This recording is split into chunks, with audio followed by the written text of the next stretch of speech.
it's like we send our bodies a message. This is a time of feasting because we have these other stressors on our bodies. So it feels really good to give extra nourishment during that time.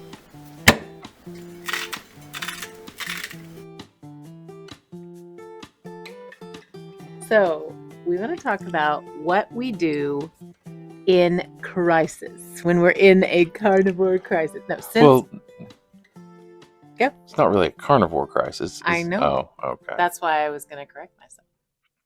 Well, I just did it for you. As per usual. This is what happens when we're tired. What do we do when we're stressed or having a weight loss plateau, like a 3-week or 6-week plateau, or we're sick or we have an injury? Since we started eating the carnivore way of nourishing our bodies, what do we do? What have we learned to do? I think in reality, it's we probably picked up off of old patterns to start with. So there'd be days I'd be super stressed at work and I'd be overwhelmed, or builders were pushing hard, or help was sick, and you're picking up this weight and you're trying to cover all your bases. And when I say builders pushing hard, drywall and paint contractors. So we are always, working for builders doing stuff, and deadlines. And, we're always pushing up against the people closing and moving into the house, as the painters were some of the last people out of there. And, I'd be like, oh man, I need a drink. I need some tequila. I'll get something sweet. And because comfort food for me, donuts and tequila. Mm-hmm. Bacon was in there, but you had to work to make that. You can just grab a donut and you can just pour tequila, because there was always a supply in the house. But I think when we switched gears and went carnivore from a different way of trying to lose weight, and got satiated by what we were doing, were not necessarily having the big sugar craving where it was a draw, and there was a decision on the tequila. I'm like, man, there was a couple times it's like, okay. I even talked to one of my builders and I was like, because he knows how I like tequila. And I was like, this is a tequila kind of day. And I'm like, I don't think I'm going to do it though. I don't want to. I made a decision to stop for a while. Of course, this was, right in the beginning. And he's, save it for something that's enjoyable and not stress. And so that was a decision. But the other stuff, I think it transitions to, you're satisfied with what you're eating. So let's not go to the habit of comfort from the tequila or the sweets or whatever it might be, or a junk run to the store where you get a bunch of chips and salsa and other chips and dips and things, just ice cream, to let's make some more bacon. So we would make, stressed out or not feeling good, we'd make like a bunch of bacon at one night. We've made up to like 4 pounds in a night. A 2-pack from Sam's is like, just make the whole thing and end up eating it all. And you're like, this is weird. It's satisfying, but it's also nourishing and no hangover. No hangover. No carb hangover either. Or and then as progression goes, you're listening to your body, through this process. Of course, we're in 10 months now. And, it started with that. Oh, and then initially it was like, well, with some of the thoughts of like, oh, we have snacks. We would make heavy whipping cream, put a little vanilla, a little monk fruit in it, call it our carnivore ice cream. Well, we were pounding that down for a little bit. And then if it was stressful, that was a great thing to go to. So we started turning to the things that were satiating and satisfying, and it would fill that, I don't know, whatever you were wanting to do with the other stuff. But there's enough stuff in it where there's an end to it, where there is I don't know, you eat the carbs and the sugar, and all that processed stuff. It never, there's no end. It never satisfied until you're just freaking miserable and sick. Or you run out of, or you're emptied all the bags. You're nauseous and you don't want to go to sleep because you're nauseous, or, because you ate so much junk. Yeah. Our indulgences now, you can't overindulge. You can have a lot of it, but you can only go to a Right. certain point Right. before you just can't really eat any more of it. Right. So that's on the stress and duress thing. And, I guess as time progressed, I ended up getting sick for, I don't know, a week to 10 days. It was just kind of rough. And then I got kidney stones, which lasted, well, I think one stint was about 2 weeks. And I didn't realize till I got the next 6 week stint a couple months later that it was kidney stones before. I just thought my low back was hurting really bad. And I didn't matter what I did. Chiropractor wouldn't fix it. Pain meds weren't fixing it. And, so during that basic couple months of time, I'm like, I'm not going to worry about losing weight. I am going to satisfy my body, um, and just think about the health that I'm creating or building in my body. And Right. so over time, I lost like 3 pounds in 2 months, but I was okay with that because for a change, where before I would have just fallen off course. Well, I wouldn't have made it, that Wouldn't have far. even been in that. Yeah, I wouldn't Yeah. even got that far. But yeah, it was heavy whipping cream every night. Lots and cheese, lots of cheese. Two things that stop my weight loss. Um, didn't gain anything. Body was, I didn't like gorge myself, but I just ate all I wanted until the mind was satisfied. So it was a different way of looking at that. And then that goes along with um, not trying to force weight loss is what we Yes. figured out all together.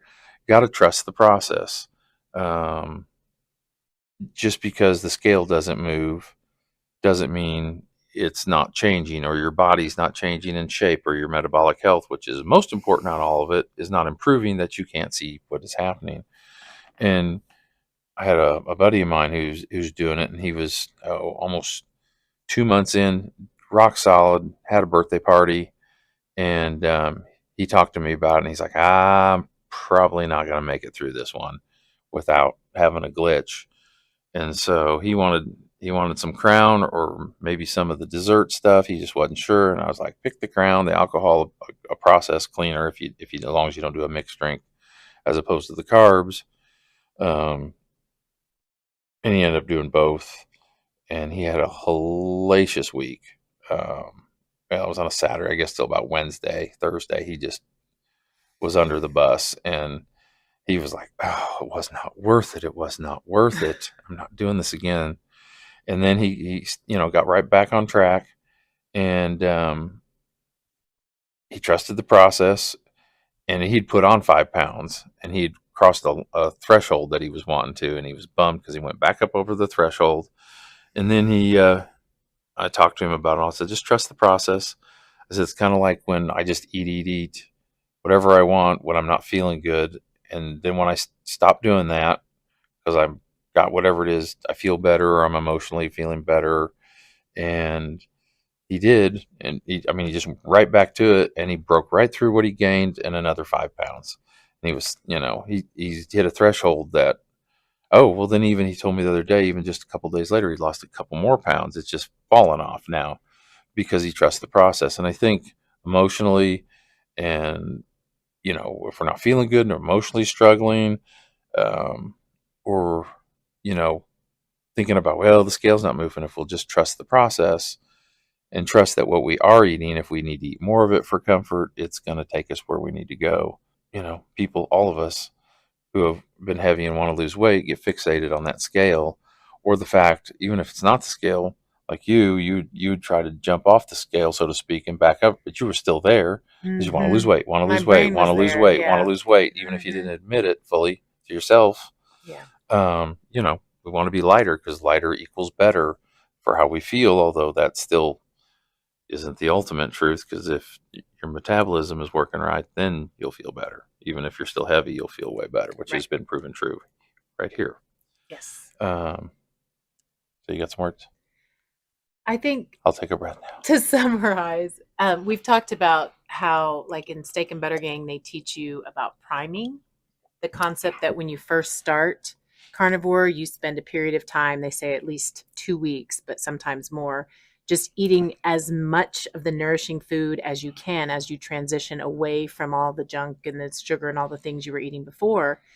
And what we've noticed as we've looked through all of the, lows that we've cycled through, whether it was an emotional struggle or whether we were sick or had an injury or whatever, that it seems like we kind of go back to the priming Mm-hmm. mentality. It's sort of like feasting is what priming is. And so it's like we send our bodies a message. This is a time of feasting because we have these other stressors on our bodies. So it feels really good to give extra nourishment during that time. And then it seems like we never gain weight as a result of Mm-mm. that. We just hold steady. And then when we're ready to double down because we're healed or we feel more stable, then we circle back to intermittent fasting and cutting out the cheese and the Mm-hmm. heavy whipping Right. cream and tightening up our eating window a little Right. bit. And then we have the energy to do that. So what it's done for me, for the first time in my life, around the idea of getting healthier and shedding body fat and all that, I'm in my body. I'm listening Mm-hmm. to how my body feels and I'm giving my body what I It's want and I'm it's not talking to forcing us. it. Yeah. It's communicating all the time. So that has happened naturally. And, we are starting to meet more and more people that are on their carnivore journey. And sometimes we see people struggle to, falling off, getting outside of what they intended to do. It's one thing to say, I'm going to have this because I'd like to try it again and see how my Mm-hmm. body takes it. But when they accidentally eat something off plan that they didn't mean to, I think it has a lot to do with how they're forcing themselves at the other times to stay on track, and then they kind of lose their willpower. But I don't feel like we're relying on willpower. We're really just in the center of what feels good and what do I need, and then we have that leeway within carnivore with the whipping cream Right. and the cheese Cheese, and a little bit more of like maybe a pork few rinds, and extra pork butter, rinds and butter and stuff like that. So we still are staying in the zero or carb or zone. even I ate a giant. I probably ate close to 2 pounds of steak last night, plus my other stuff. After Hmm. after I broke a That was 40 a hour 48 fast. hour fast. Yeah. So I, Oh, and with that, like I had 2 massive days of work, oh my and I was God. wiped out this morning. So I was like, I'm just gonna eat. I just it was kind of weird doing those 2 big massive days on fasting. Hmm. Um, but I was gonna say the I just needed something to eat. I was wiped. I was just tired. It was like I just needed something to soothe, and so that's what I did. So I just listened, and I was like, okay, And I was so happy with that because he just came off of a 48-hour fast. He needs to feast today. He needs to send his body the message that we're not, we're nothing's going wrong. covered, Nothing's right? going wrong. Everything's good. You don't need to panic. You don't need to hold on to anything. Yeah, We're good. And I think that's been a huge key to us being able to stay right in the middle of this way of eating and not deviate and not feel like we're missing out or we can't have what we want. I just feel like we get stronger and stronger in our right, commitment to feel good and to right. And to keep I it. think the feeling good and the heart, the large changes, you know, puts us in. We do eat everything we want, everything.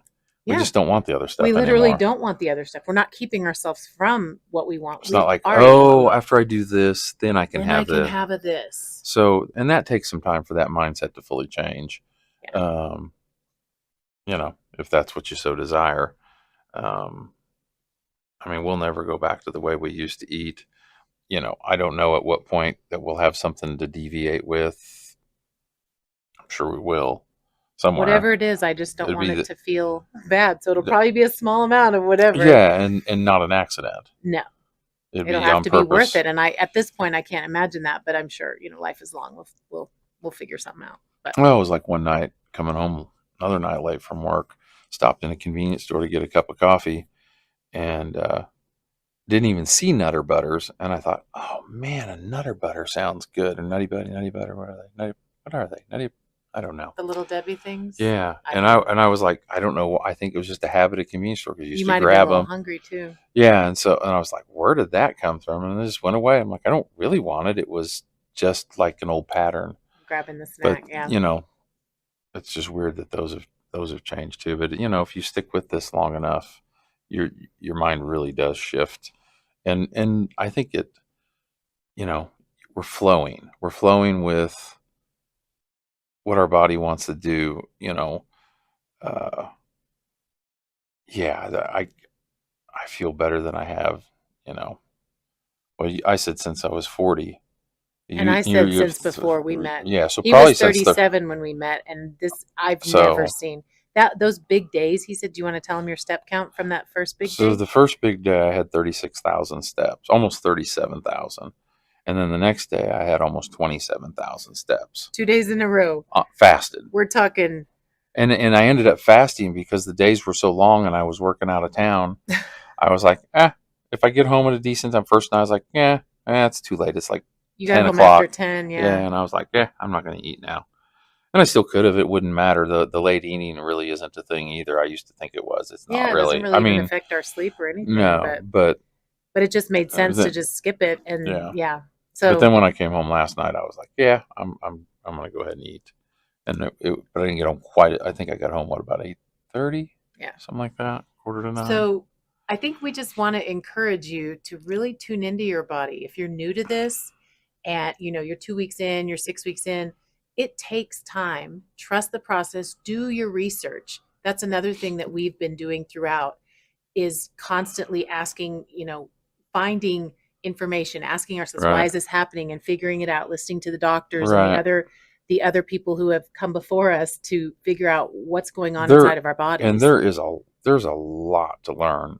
Just be a student. Dig. If you're not on YouTube, for at least a little while every single day, learning something from you know many of the content creators.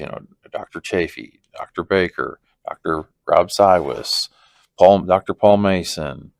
Um, gosh, I'm just barely. Dr.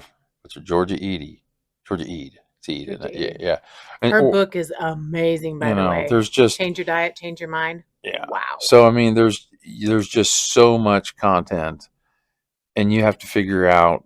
There's some nuances to how strict people are, how they walk it out. Um, and I think when you dig in, that's how you're going to become solid because you've got to undo. If you want to do this, you're going to end up long term. You're going to have to undo what's been done for many years and the thought process because this is all I wouldn't say It's counter culture. counterculture. No, I was going to say counterintuitive, but no, it's actually it's intuitive. It's like you have to reprogram, relearn how to nourish yourself. And that takes time.